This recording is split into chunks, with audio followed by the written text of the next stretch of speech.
नमो तस्स भगवतो अरहतो सम्मा सम्बुद्धस्स। नमो तस्स भगवतो अरहतो सम्मा सम्बुद्धस्स। नमो तस्स भगवतो अरहतो सम्मा सम्बुद्धस्स। तथागत भगवान बुद्ध, बोधिसत्व डॉक्टर बाबा साहब अम्बेडकर, हमारे आचार्य उपाध्याय पूज्य भदंत अंगुलीमाल शक्यपुत्र महास्थवीर जी, सम्राट अशोक। आज अपने टाइटल देखकर ही समझा होगा कि आज मैं किस पर प्रवचन करूंगा। बुद्धाब्द काल के प्रमुख भिक्षु भिक्खु सीवली, जिनकी स्वयं बुद्ध ने भी प्रशंसा की थी। भगवान बुद्ध उन्हें कहते थे, एतदग्ग भिक्कवे मम सावकानं भिक्खूनं लाभीनं सीवली यदीदं सीवली। बुद्ध कहते हैं, जो अग्रलाभ प्राप्त करने योग्य है, जो 4 प्रत्ययों का अग्रलाभ प्राप्त करने योग्य है, ऐसे मेरे भिक्खु श्रावकों में से सीवली प्रमुख है, सीवली अग्र है। सीवली की माता की प्रशंसा करते हुए भगवान स्वयं कहते हैं, एतदग्ग भिक्कवे मम साविकानं उपासिकानं पनीत भोजनदायिकानं सुप्पवासा यदीदं सुप्पवासा कुलीयधीता। भिक्षु संघ को प्रमुख महाश्रावक अग्र श्रावकों को प्रणीत माने उच्चतर भोजन दान देने में, पंचपक्वान भोजन दान देने में सुप्पवासा कुलीयधीता का अग्र क्रमांक है। भगवान ऐसा कहते, स्वयं अपने अंगुत्तर निकाय के एतदग्ग सुत्त में ऐसा वर्णन, ऐसा सुत्त हमें दिखाई पड़ता है। आप निश्चित वह पढ़ सकते हैं। महाश्रावकों की व्याख्या भगवान ने स्वयं की है। तो सीवली के बारे में जितना हो सके, मुझे जितनी जानकारी है, मैं आपको बताने का प्रयास करूँगा। भिक्खु सीवली की जानकारी, उपासिका मनवर परिवार, उन्होंने कहा था कि भंते जी, भिक्खु सीवली की जानकारी बहुत कम है, जिसे मालूम है उसे भी सीवली का जन्म, उनका कर्तृत्व करनी इत्यादि बहुत कुछ मालूम तो है नहीं। जो पाश्चात्य जगत में या जो बुद्धिस्ट कंट्री है, जैसे Theravada Buddhism, Thailand, Sri Lanka, Cambodia, Laos, Burma इत्यादि देशों में ज़्यादा सीवली की तस्वीर दिखाई देती है। उनका तत्वज्ञान भी आचरण में लिया जाता है। तो भारत में भी या महाराष्ट्र में भी सीवली की तस्वीर से ही जाना जाता है, लेकिन उनका कार्यकर्तृत्व बिल्कुल भी कुछ भी मालूम नहीं। थोड़ा सा इस पे प्रकाश डालिए, जो हमारे लिए लाभदायक होगा। तो इसी आशा के साथ मैं सीवली का एक टॉपिक आपको बताने जा रहा हूँ। सीवली का पाश्चात्य इतिहास के, पाश्चात्य माने प्रीवियस बर्थ, जो उनका पूर्व जन्म क्या है। उसके बाद में सीवली की कथा अरहंत प्राप्ति तक, सीवली का कर्तृत्व, उनकी माता पिता, उनका जन्म से लेकर के अरहंत प्राप्ति तक उनके आचार्य, प्रवज्याचार्य जो सारिपुत्र थे। उसके बाद रेवत स्थविर, उन्हें मिलने के लिए सीवली का कितना बड़ा रोल। उसके बाद में सारिपुत्र जी का उपदेश, अरहंत प्राप्ति इत्यादि जो भी कुछ मुझे सीवली के बारे में जानकारी मिली, उस जानकारी को मैं आपको पेश करने जा रहा हूँ, जो आपको निश्चित ही सुनना चाहिए, निश्चित ही श्रवण करना चाहिए और स्मरण भी करना चाहिए। सीवली का पूर्व जन्म, सीवली की नामधारा माने नाम रूप की धारा कहाँ से शुरू हुई, समाप्त तो कहाँ हुई है, तो हम कह सकते हैं कि अरहंत होने के बाद नाम रूप की धारा तो नष्ट होती है, पूर्णतः उच्चाटन हो जाता है। लेकिन सीवली की नाम रूप धारा कहाँ से शुरू हुई है तो हम नहीं कह सकते, क्योंकि हमारी ही नाम रूप धारा हम नहीं जानते, तो सीवली की कब जानेंगे। कहते हैं सीवली का जन्म पूर्वजन माने प्रीवियस बर्थ बुद्धाब्द काल में कौन से पद्मोत्तर बुद्ध के समय में शिवली का जन्म हुआ। कहते पद्मोत्तर बुद्ध और भिक्षु संघ एक नगर में भिक्षाटन के लिए भिक्षाटनार्थ गया था। भिक्षाटन हुआ और फिर उपदेश चल रहा था। तो भगवान पद्मोत्तर के काल में एक भिक्षु ऐसा था जिसे च्यवर मिलता था, जिसे भोजन दान मिलता था, जिसे शयनासन की व्यवस्था पहले होती थी, जिसे ग्लान प्रत्यय भी जल्द से जल्द प्राप्त होता था। अब प्राप्त उसे किसी चीज़ की कमी नहीं थी, सभी उसे प्राप्त होता था। ऐसा पद्मोत्तर बुद्ध के शासन में एक भिक्षु था। तो शिवली इस भिक्षु की चलनचर्या या उसे देख कर के इतना प्रभावित हुआ, तो शिवली भगवान पद्मोत्तर के पास आए और भगवान पद्मोत्तर को कहते, भगवान हमारी यह विनंती आप स्वीकार करें कि जिस तरह आपके इस पद्मोत्तर बुद्ध समय में, आपके समय में, बुद्ध शासन में यह भिक्षु 4 प्रत्ययों का लाभ लेता है, इसी तरह नेक्स्ट बुद्धा के पीरियड में, जो अगले बुद्ध होंगे उनके पीरियड में, मुझे आपके इस शासन में जो यह भिक्षु लाभ प्राप्त करता है, उसी तरह मैं नेक्स्ट बुद्धा के काल में एक ऐसा 4 प्रत्ययों का लाभ प्राप्त कर सकूँ, ऐसा भिक्षु बनूं। यह मेरी आपके प्रति श्रद्धापूर्वक विनती है, आप उसे स्वीकार करें। तो पद्मोत्तर बुद्ध उन्हें आशीर्वाद रूप से कहते हैं, शिवली तेरा यह संकल्प पूर्ण होगा। पद्मोत्तर बुद्ध कहते, जिस तरह मेरे इस बुद्ध शासन में यह भिक्षु यह 4 प्रत्ययों का लाभ लेता है, इसी तरह तो गौतम बुद्ध का एक समय आएगा, उस समय तू शिवली नाम से प्रसिद्ध होगा और तू भी एक अग्रलाभी भिक्षु कहलाएगा गौतम बुद्ध के शासन में। तो भगवान बुद्ध का यह आशीर्वचन लेकर के शिवली अपनी पुण्य पारमिता बढ़ाता रहा। जो 10 पारमिता है, 10 पारमिता दान, शील, नैष्कर्म, वीर्य, पन्या पारमिता, खंति, सच्च, अधिष्ठान, मैत्री, उपेक्षा, यह 10 पारमिताओं का बड़ी कुशलता से पालन करता रहा। दान का ज़्यादातर पालन करता रहा। स्वयं भोजन दान देते समय भिक्षुओं को, भिक्षुनियों को, उपासक उपासिकाओं को, सभी को भोजन दान देता था, सभी को प्रसन्न करता था। भोजन दान देने में उसे इतनी प्रसन्नता, इतनी उत्सुकता थी कि वो भोजन दान देने में कभी कम नहीं समझता था, या भोजन दान देने से हमारा धन कम होगा, हमारी धनराशि कम होगी, ऐसा कभी नहीं सोचता था। यही कारण है कि शिवली आगे चल कर के एक अग्रलाभी भिक्षु गौतम बुद्ध के शासन में सुप्रसिद्ध हुआ। तो कहने का तात्पर्य यह है कि आपका दान आप दो, आज दो या कल दो, उसका फल एक ना एक दिन आएगा ही।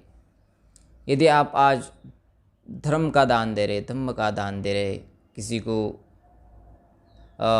अच्छे वचन सुना रहे, तो इसका भी एक ना एक दिन आपको लाभ होगा ही। आप किसी को आज भोजन दान दे रहे या च्यवर दान दे रहे या किसी को ग्लान प्रत्यय या शयनासन का दान भिक्षु किसी उपलब्ध करवाते, तो इसका आपको निश्चित ही इन फ्यूचर टाइम आपको प्राप्त करना पड़ेगा, प्राप्त होगा ही।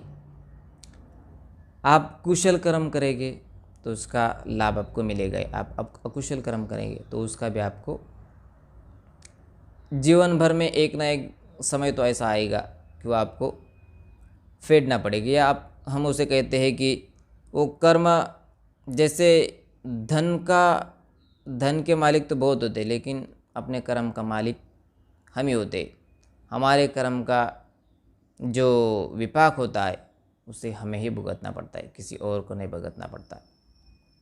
इसी कारण से शिवली किसी भिक्षुओं को, किसी भिक्षुनियों को, बुद्ध प्रमुख भिक्षु संघों को भोजन दान देने में बड़ी उत्सुकता दिखाते थे।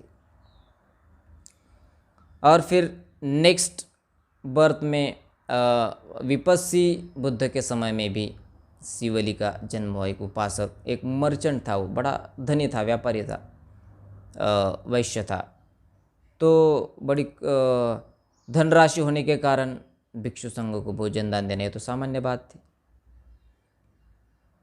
एक समय ऐसा आया जो विपश्य बुद्ध प्रमुख भिक्षु संघ साथ में एक नगर में बंधुमती नाम का एक नगर था। उस नगर में भिक्षु संघ भोजन दान के लिए आया। तो भोजन दान के लिए आने के बाद व्यापारी वर्ग ने थोड़ी धनराशि बढ़ा दी, दाम बढ़ा दिया। तो हुआ यह कि जो लेने वालों की संख्या थी वह कम हुई। जो भिक्षु संघों को भोजन दान देने में कहा जाता है कि कर्ड माने दही और हनी, मद, इनकी व्यवस्था की थी, लेकिन जो व्यापारी वर्ग था इसका दाम बढ़ा दिया। दाम बढ़ाने के बाद हुआ यह कि जो लेने वाले उपासक थे उसे कम लेने लगे। तो शिवली को यह लगा कि हम तो एक धनी व्यापारी है, हमारे पास भी बड़ी अच्छी अगणित धन संपत्ति है, तो इसका हम यूज कैसे करें, किसके लिए करें। तो शिवली ने सोचा कि क्यों ना हम भिक्षु संघ को भोजन दान देने के लिए आगे बढ़े। तो शिवली के पास जो धनराशि थी उसकी मदद से भिक्षु संघ को दही, दूध, मधु माने जो हनी होती, मद, उसकी उपलब्धि करवा दी। व्यापारी वर्ग ने उसे दाम बढ़ा दिए। 100 जो कम से कम भाव में मिलता था तो उसका दाम बढ़ा दिया। 100 की वस्तु उसके भाव बढ़ाकर 1000 कर दी, 1000 की वस्तु उसके दाम बढ़ा करके 10,000 कर दी। तो लेने वाले कम हुए, लेकिन शिवली एक धनी होने के नाते, एक श्रीमंत होने के नाते, एक वैश्य होने के नाते उस शिवली ने भिक्षु संघ के लिए सभी उपलब्ध करवा दी। इससे क्या सिद्ध होता है कि शिवली के दान पारमिता, भोजन दान देने की उत्सुकता। जो भूखा है उसे भोजन दान दें, जो प्यासा है उसे प्यास बुझाने का काम शिवली करता था। इसी कारण शिवली को गौतम बुद्ध के समय में यह पद प्राप्त हुआ, लाभीनं यदीदं शिवली। गौतम बुद्ध के शासन में लाभ प्राप्त करने योग्य, जो 4 प्रत्ययों का लाभ प्राप्त करने योग्य है, ऐसा भिक्षु शिवली है। तो उनके अब जन्म की कथा। गौतम बुद्ध के समय में उनके माता का नाम सुप्पवासा था, उनके पिता का नाम महाली लिच्छवी था। सुप्पवासा शिवली को गर्भावस्था में लगातार 7 वर्ष तक झेलती रही, उसे बढ़ाती रही। 7 वर्ष तक वह गर्भ बढ़ता रहा। कहते हैं 7 वर्ष माँ के पेट में शिवली ने निकाला और 7 दिन उसे धम्मपद की अट्ठकथा में आता है वह कि भगवान कहते हैं कि मैं आपको एक लाइन पढ़ के दिखाता हूँ। एक समय कोलीय पुत्री जो आगे चलकर शास्त्रा द्वारा संघ को प्रणीत भोजन दात्रियों में श्रेष्ठ मानी गई थी, एक गर्भ को 7 वर्ष तक अपने उदर में ही धारण करती हुई और अंत में वही गर्भ उत्पन्न होते समय 7 दिन तक ही योनि में रुका रहा। बहुत कष्ट उस सुप्पवासा ने अनुभव किया। अंत में वह सोचने लगी कि बुद्ध धम्म संघ का क्यों न मैं स्मरण करूं। इससे आपको यह पता चलता है कि शिवली माता सुप्पवासा 7 वर्ष तक उसे बढ़ाती रही, 7 वर्ष तक उसे गर्भावस्था में पेट में बढ़ाती रही और फिर शिवली को जन्म देने के समय 7 दिन लगे। इतना बड़ा दुख, अपार कष्ट सुप्पवासा को झेलना पड़ा। यह भी एक कर्म का परिणाम ही है, यह भी एक प्रकार से कर्म विपाक ही है। जैसा आप बोओगे वैसा आप पाओगे, ऐसा हम हिंदी में कहते हैं, कहावत है। इसी तरह सुप्पवासा और शिवली को उतना कष्ट झेलना पड़ा, क्योंकि जितना आपको कष्ट झेलना पड़े, सहना पड़े, तो इसका एक और अर्थ ये भी बुद्ध के शासन में निकाला जाता है कि जितना आप कष्ट सहेंगे उतना एक प्रकार से आप आखिरी जन्म के आसपास हो, इसका यह मतलब निकाला जाता है। शिवली इतना दुख, इतना असह्य कष्ट सहा, इसी कारण से उसका बुद्ध के शासन में इसका आखिरी नामरूप धारा खंडित हुई। नामरूप धारा माने उसका पुनर्जन्म, बर्थ एंड डेथ साइकिल से उसे छुटकारा हुआ।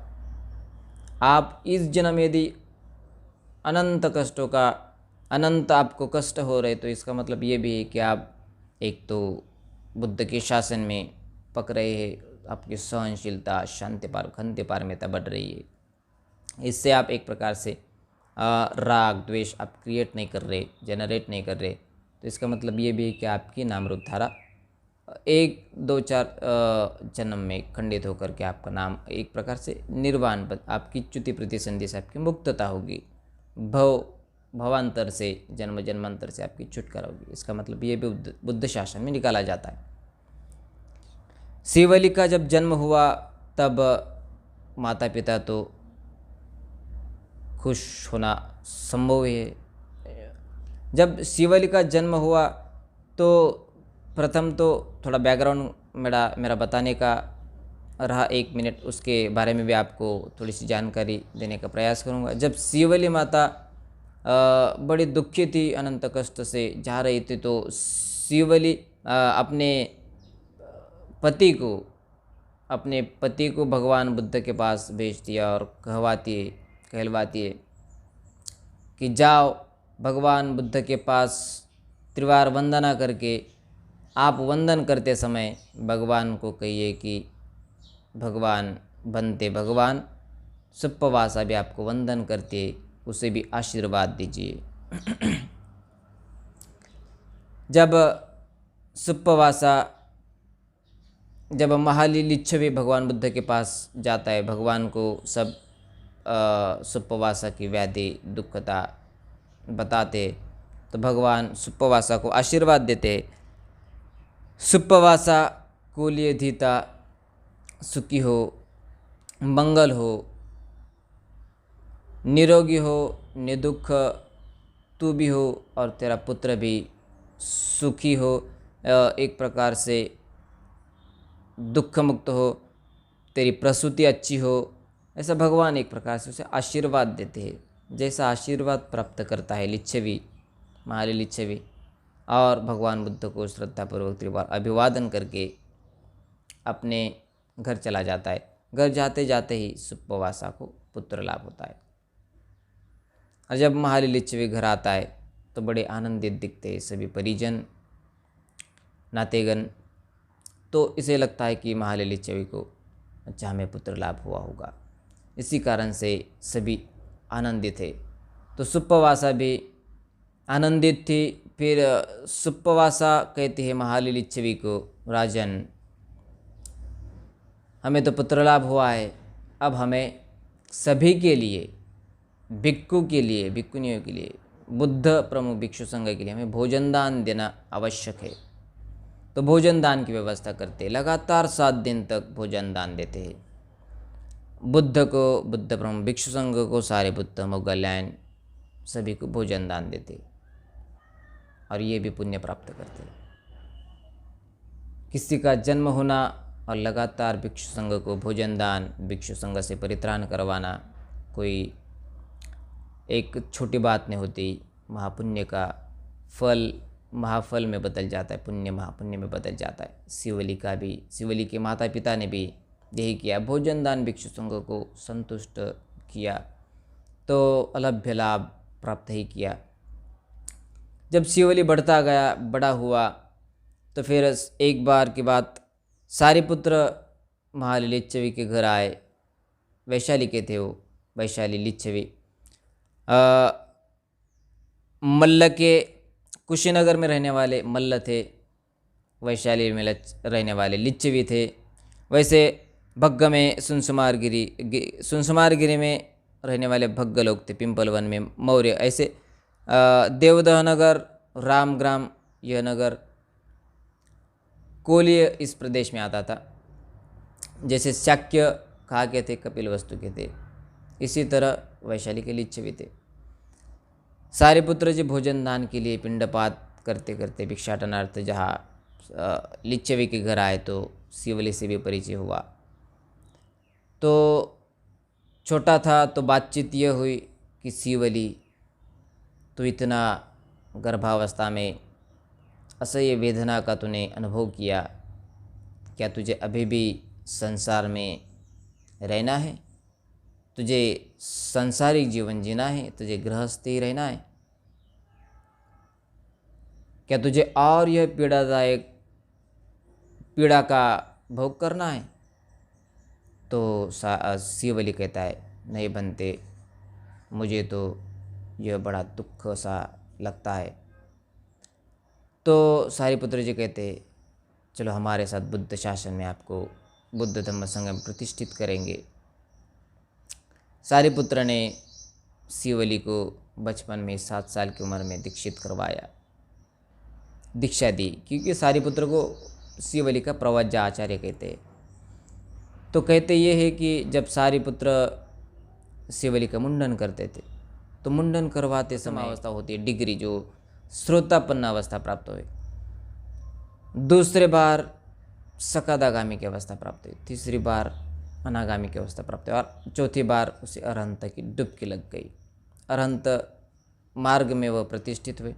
फिर सारिपुत्र के उपदेशानुसार शिवली आचरण करता गया और कहते हैं कि सारिपुत्र जी ने शिवली को यह भी कहा था, शिवली तू जो कायानुस्मृति होती है, बुद्ध शासन में कायानुस्मृति को भी बड़ा महत्व है, कायानुपश्य नाम कहते हैं उसे। जो 32 शरीर की गंदगियाँ होती है, इम्प्योरिटीज़ ऑफ द बॉडी, जो केसा, लोमा, नखा, दंता, तच्चु, मनसंग, नहरू, अट्ठी, अट्ठिमिक्कं, वक्कं, हृदयं, यखनं, क्लोमकं, पिहकं, पप्पासं, अंतं, अंतगुणं, उदरियं, करीसं, पित्तं, सेमं, पुब्बो, लोहितं, सेदो, मेदो, अस्सु, वस्सा, केलो, सिंहनिका, लसिका, मुत्तंती इत्यादि जो 32 शरीर की गंदगी है, इसका तो स्मरण कर शिवली, इसका स्मरण करने से तुझे लाभ होगा, अलभ्य लाभ होगा। तो शिवली ने किया ऐसा ही। शिवली प्रवज्जाचार्य सारिपुत्र की उन्होंने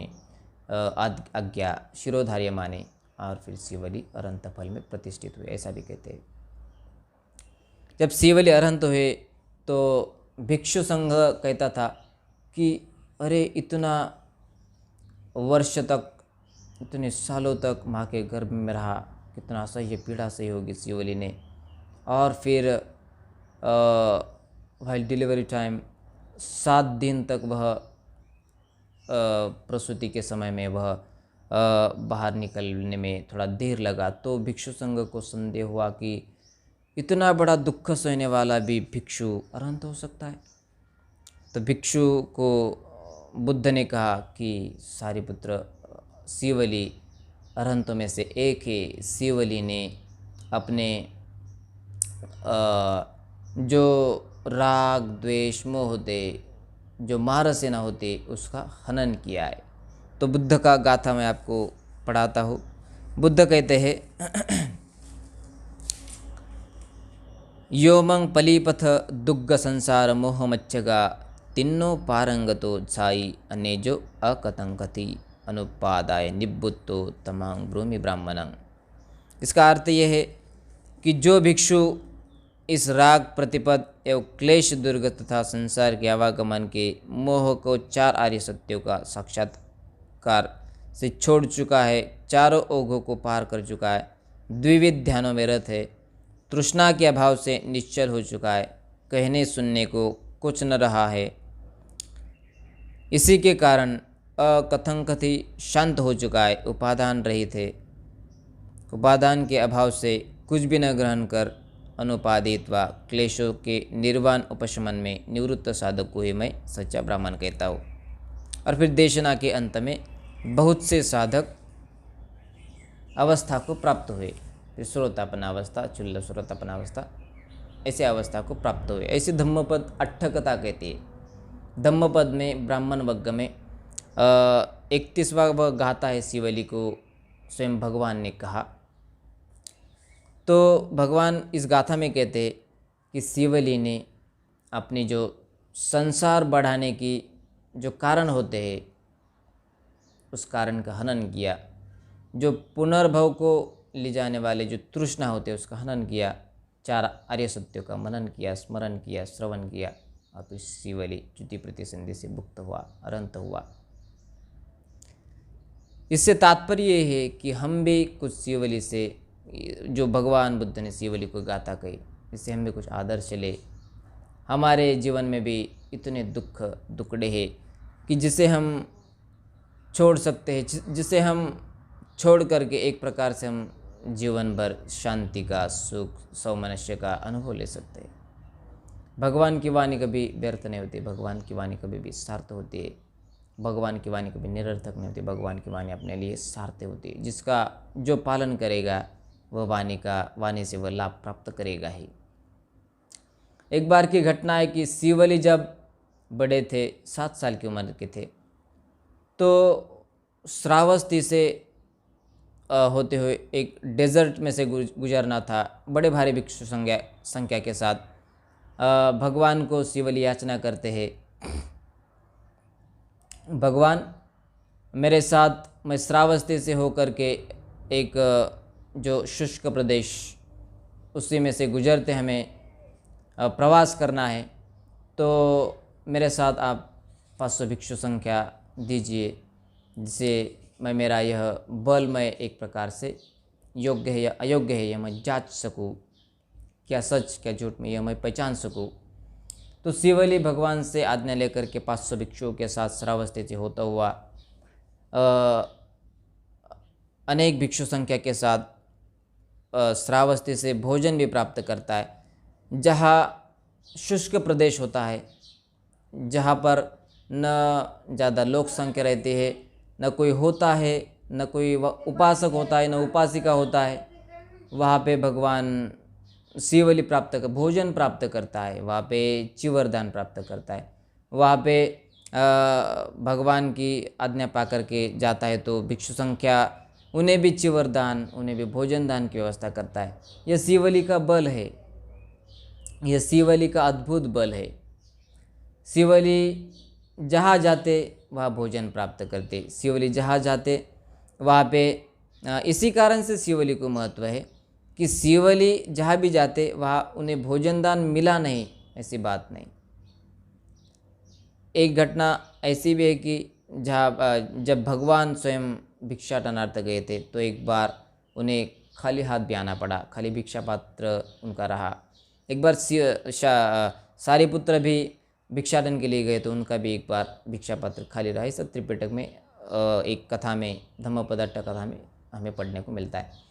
इस तरह शिवली जहाँ भी भिक्षाटन के लिए गए, उन्हें खाली भिक्षा पात्र कभी नहीं मिला। माने एम्प्टी भिक्षा पात्र उन्हें कभी पीछे नहीं लाना पड़ा। वह कभी भी भिक्षाटन के लिए गए तो उनका भिक्षा पात्र लबालब भरता रहा। उन्हें कहीं भी कौन सा भी छोटा सा या प्रोग्राम हो तो उन्हें चिवरदान हमेशा मिलता रहा। उन्हें ग्लान प्रत्यय की व्यवस्था, जब वह रोगी होते तो उनके लिए ग्लान प्रत्यय की व्यवस्था होती थी। जहाँ भी जाते उनके लिए शयनासन की व्यवस्था होती थी। शयन माने सोने की व्यवस्था, आसन माने बैठने की व्यवस्था, ध्यानासन की व्यवस्था करते थे लोग। तो श्रावस्ती से होते हुए भिक्षु संघ को कभी भी उनका त्रास नहीं हुआ, माने डिफ़िकल्टीज़ नहीं आए जाते समय। उन्हें कभी भोजन दान की न कमी हुई, न चिवरदान नहीं मिला, ऐसा नहीं हुआ। ग्लान प्रत्यय जो भी कोई रास्ते चलता हुआ एकदम टायर होता तो उसे शिवली एक प्रकार से अपने बल से उसे प्रेरणा दे करके निरोगी बनाते और उसे ध्यान समापत्ति में लगा करके। शिवली ऐसे अद्भुत गुण वाले शिवली थे। 4 प्रत्ययों से उन्हें कभी अभाव नहीं हुआ, कभी भी एक प्रकार से उनके स्वभाव से, उनके बल से, उनके पुण्य कर्म ही ऐसे थे, उनके पूर्व पुण्य कर्म ऐसे थे जो उन्हें प्राप्त करवाते थे। एक बार की घटना है, भगवान स्वयं उनके साथ सारिपुत्र थे, उनके साथ आनंद थे और शिवली भी था, और साथ ही साथ न बल्कि 5,000, 10,000, 15,000, 20,000 बल्कि 30,000 भिक्षु संघ के साथ स्वयं भगवान बुद्ध रेवत को मिलने गए थे। रेवत जो सारिपुत्र का छोटा बंधु, सबसे छोटा बंधु। सारिपुत्र जी को चाला उपचाला, शिशोपिचाला, ऐसे 2-3 बहनें थी, भाई भी थे। उसमें से छोटा भाई रेवत जी। जब जाते समय शिवली को भी साथ में ले गए भगवान बुद्ध। तो आनंद कहते हैं कि भगवान इतनी बड़ी भारी मात्रा में संख्या भिक्षु संघ की है, तो किसी को भोजन नहीं होगा, किसी को चिवरदान नहीं मिलेगा, किसी को शयनासन की व्यवस्था नहीं होगी। तो भगवान कहते हैं, आनंद तू चिंता मत कर, हमारे साथ शिवली है, वह सब देख लेगा। तो भगवान रेवत को इसलिए मिलने गए कि रेवत को भी उपदेश दिया जाए, जो भिक्षु संघ साथ में उसे भी उपदेश दिया जाए, जो अरहंत में प्रतिष्ठित किया जाए, शील समाधि प्रज्ञा का या शील कथा, दान कथा, समाधि कथा, सत्य कथा कही जाए, और जो अधार्मिक है उनकी ये अधर्मता नष्ट होकर के धर्मता में प्रतिष्ठित हो जाए। इसीलिए भगवान ने इतनी बड़ी भारी मात्रा में भिक्षु संख्या अपने साथ ली और रेवत को मिलने गए थे। साथ ही साथ शिवली को इसलिए साथ लिया गया था कि इतनी भारी मात्रा में भिक्षु संख्या है, उन्हें भोजन दान की कमतरता न हो, भोजन दान का अभाव न हो, चिवरदान का अभाव न हो, और ग्लान प्रति की व्यवस्था हो, शयनासन की व्यवस्था हो। इसीलिए यह भी एक अद्भुत घटना इन बुद्धिज़्म में आती है। यदि आप शिवली परित्राण भी पढ़ेंगे, शिवली परित्राण आपने यदि पढ़ा होगा, शिवली परित्राण के बाद शिवली परित्राण एक सूत्र है जो निश्चित ही आपके पढ़ने योग्य है। उसके बारे में भी एक छोटा सा मैं वीडियो बनाऊंगा, क्योंकि शिवली परित्राण पाली में और उसका हिंदी अर्थ और उसका हिंदी अर्थ के साथ साथ भावार्थ भी मैं कहने का इन नेक्स्ट वीडियो प्रयास करूंगा। शिवली की आज भी पूजा इन आउटर कंट्री जो अपने Thailand, Brahmadesh, Laos, Cambodia, Brahmadesh माने म्यांमार, उधर पूजा जाता है, क्योंकि शिवली का कार्य कर्तृत्व भी वैसा था। जिस तरह अशोक ने महेंद्र जी को श्रीलंका भेजा था, तो महेंद्र के साथ साथ बुद्ध प्रमुख भिक्षु संघ को साथ साथ बुद्ध को भी और महेंद्र को भी उतना ही महत्व है जिस तरह महेंद्र को, क्योंकि महेंद्र ने बुद्ध शासन वहाँ प्रतिष्ठित किया। जिस प्रकार महेंद्र जी को महत्वपूर्ण स्थान है इन श्रीलंका में, उसी तरह अशोक ने सोन और उत्तर को ब्रह्मदेश भेजा था, तो बुद्ध के साथ साथ सोन और उत्तर को भी वहाँ पे महत्वपूर्ण स्थान है। उसी तरह शिवली को भी, शिवली एक भिक्षु बुद्धाब्द काल के थे, इसी तरह उनके कार्य कर्तृत्व से, उनके करने से उनको मानने वाले उपासक वर्ग आज पाश्चात्य जगत में भी हमें देखने को मिलते हैं। उनकी तस्वीर आपने देखी होगी कि अंदर भोजन भिक्षा पात्र में हाथ है, शांत मुद्रा है, संयत मुद्रा है, आपने उनका फोटो देखा होगा। निश्चित ही फोटो देखने से नहीं, उनका आचरण हमारे जीवन में आना चाहिए। फोटो देखने से नहीं, बल्कि उनका आचरण हमारे जीवन में उतारना चाहिए। फोटो देखने से कुछ लाभ नहीं होगा, उनका जो कहा हुआ कार्य कर्तृत्व है, उनका जीवन है, वह हमारे जीवन में उतरना चाहिए, तभी हमें लाभ हो सकता है, अन्यथा नहीं। शिवली का परित्राण कहेंगे, शिवली का परित्राण मनन करेंगे तो आपको लाभ होगा ही, लेकिन जो शिवली ने किया उसी तरह आपको भी जो करणीय है, जो कुशल है, उसे हमें करना होगा, तभी हमें लाभ होगा। नहीं तो फिर शिवली का जन्म ऐसा हुआ, इस तरह ये कार्य किया, भगवान बुद्ध ने उन्हें इस अग्रलाभी कहा, इस तरह आप कहेंगे, औरों को बताएंगे तो लाभ नहीं होगा, बल्कि उनका आचरण भी आपके जीवन में उतरना चाहिए। जो शिवली ने औरों को जो पूर्व पुण्य था उनका, इसी तरह हमें भी आज के इस लाइफ में इन दिस बुद्धा पीरियड हमें कुछ तो लाभ करना, कुछ तो पुण्य करना होगा, तब हमें मैत्रेय बुद्ध के शासन में कुछ तो लाभ मिलेंगे, कुछ तो उनके हमें उपासक होने को मिलेगा। जो उपासक आज प्रयास करेगा, उस समय में मैत्रेय बुद्ध के शासन में, मैत्रेय बुद्ध के बुद्ध शासन में हमें कुछ उपासक उपासिका का एक लाभ मिलेगा। या हम ऐसा संकल्प कर सकते हैं कि मैत्रेय बुद्ध के शासन में हमें इस तरह का लाभ हो, इस तरह का एक प्रकार से हमें अलभ्य लाभ हो। कोई मुझे मैत्रेय बुद्ध के शासन में अरहंत प्राप्त हो, उनका मैं प्रमुख भिक्षु संघ बनूं, उनका मैं महाश्रावकों में से एक बनूं, अग्रश्रावों में से एक बनूं।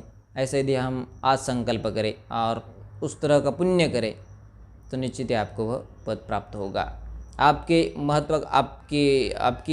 महत्वाकांक्षा, आकांक्षा इतनी बलवान होनी चाहिए, आपकी सत्य क्रिया इतनी बलवान होनी चाहिए, जिससे आपको वह इन फ्यूचर वह पद प्राप्त हो सकता है। बुद्ध के शासन में यह 4 पद प्रमुख माने जाते हैं, श्रोतापन्न, सकातगम्य, अनागम्य, अरहंत पद। यह आपको निश्चित ही आपके इस पुण्य पारमी से माने 10 कुशल कर्म से, माने इस 10 कुशल भी और 10 पारमिता के साथ साथ आपको वह पद मिल सकता है।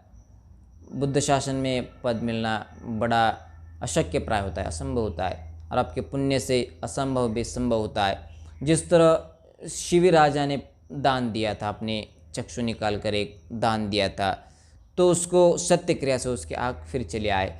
जिस तरह वेशंतर राजा ने इतना बड़ा दान दिया, जो स्वयं अपना शरीर का भी दान दिया, माने इसे परमार्थ दान कहते हैं, इसका भी दान दिया, तो उसको भी एक प्रकार से अलभ्य लाभ प्राप्त हुआ कहते हैं।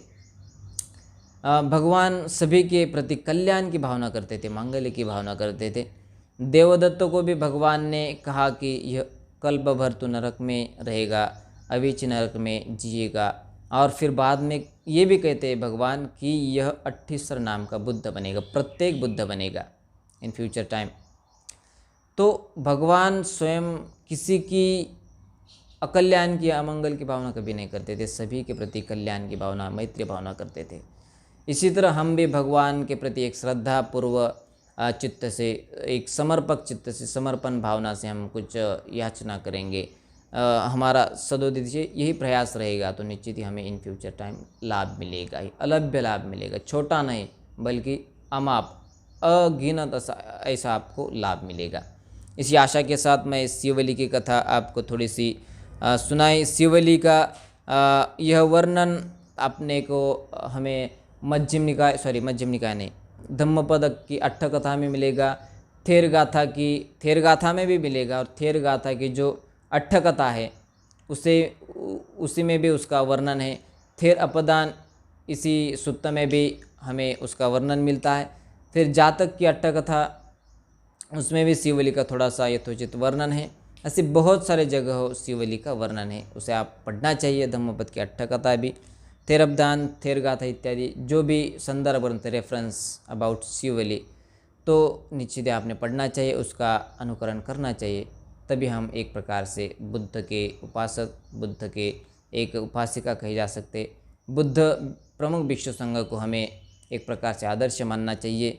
जिस प्रकार बुद्ध को हम हमारा आदर्श मानते, उसी तरह अग्रश्रावक जो सारिपुत्र महामोगल्यन थे, और उसी तरह महाश्रावक जो थे, जो जैसे महाश्रावकों में से उपाली को विनय में अग्र कहा जाता है, सारिपुत्र जी को महाप्रज्ञावानों में, इस तरह सारिपुत्र को महाप्रज्ञावानों में और महामोगल्यन को महाबलवानों में या रुद्धिमानों में ज्येष्ठ माना जाता है। महाकश्यप जी को क्या बोलते हैं उसे, हम उसे चीवर धारण करने वालों में, जो उसका नाम थोड़ा अलग है, मैं नहीं जानता, उसका थोड़ा भूल गया मैं। तो इसी तरह हम भी कुछ लाभ प्राप्त कर सकते हैं इन बुद्धिज़्म के इस शासन में, बुद्ध शासन में। तो आपकी ऐसी मंगल कामना होनी चाहिए, औरों के प्रति भी, स्वयं के प्रति भी, सब परिजन के प्रति, माने स्वयं से लेकर के ब्रह्मांड चक्रवाल तक हमारी मैत्री भावना होनी चाहिए। ब्रह्मांड चक्रवाल से लेकर के सभी प्राणी, एशिया, भारत, महाराष्ट्र, हमारा जिला, मैं, मेरा घर, सभी सुखी हो, ऐसी मंगल भावना, मैत्री भावना होनी चाहिए। तभी आपके संकल्प, जो भी आपके मानसिक संकल्प है, वो आपके पूरे हो जाएंगे, पूरे हो सकते और हो ही जाएंगे। सत्य क्रिया के बल से कुछ भी किया जा सकता है। जिस तरह एक मिलिंद प्रश्न में आता है कि एक वेश्या थी जिसने कहा था कि यह गंगा उल्टी चली जाए। कहते ये है कि गंगा को बड़ी बाढ़ आई तो बड़े आचार्यगण पूजा पाठ करने लगे, लेकिन गंगा जो बहती है, तो राजा ने ऐसा आदेश दिया कि इस गंगा का जो पानी जो उल्टा बहे, ऐसा कौन कर सकता है। तो बिंदुमती, उसका नाम तो मैं नहीं जानता, लेकिन एक वेश्या ने ऐसा कर दिया, उसकी सत्य क्रिया से उसने किया कि गंगा उल्टी बहने लगे। जहाँ से वह उगम पाई उसी तरह वह उल्टी बहने लगी। यह अपने सत्य क्रिया से, अपने सत्य बल से होता है। सत्य क्रिया कोई हिंदू धर्म में जो वह सत्यनारायण किया जाता है उस तरह से नहीं है। सत्य क्रिया अपने मानसिक एक प्रकार से एक साइको पावर होती है, वो मेंटल एक प्रकार से पावर होती है। जिस प्रकार बुद्धा के 10 बल होते, 10 पावर्स ऑफ द बुद्धा, इसी तरह हमारे जीवन में भी वह पावर्स आती है और वो पावर आपको भी मिले, सबको मिले। बुद्ध शासन में ऐसे हम त्रिअधि शिक्षा का पालन करके उसे हम एक प्रकार से बढ़ाते बढ़ाते एक प्रकार एक ना एक दिन हम लाभ निश्चित ही अलभ्य प्राप्त करेंगे। इस आशा के साथ सभी के प्रति मैं भी मंगल भावना, मंगल मैत्री के साथ साथ सभी को भवतु सब्ब मंगलं रक्षन्तु सब्ब देवता सब्ब बुद्धानुधम्मानुसंगानुभावेन सदा सुखी भवन्तु ते। सबका मंगल हो, कल्याण हो, सुखी हो।